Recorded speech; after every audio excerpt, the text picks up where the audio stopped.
Removing the connector to the tank, you have to watch out because 17, if you pull on it, you'll actually bend this, and it's attached to the tank, and you'll probably crack it on this side.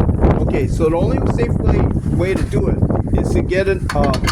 Now you can use another 17, but the problem is it's too short. You can see it only goes halfway down on this. So I'm going to use a adjustable wrench, and you wanna use a 17, okay, and place it in such a position where you can grab it. You can grab it with two hands, okay.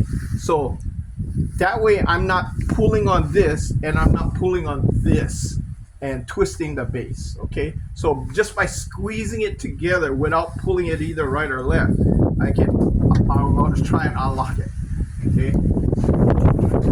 Now if you need more leverage, get a longer wrench, okay. So I don't know if it is loose. Yeah, okay. So okay, and I'm not letting go of this one while I unloosen this, okay.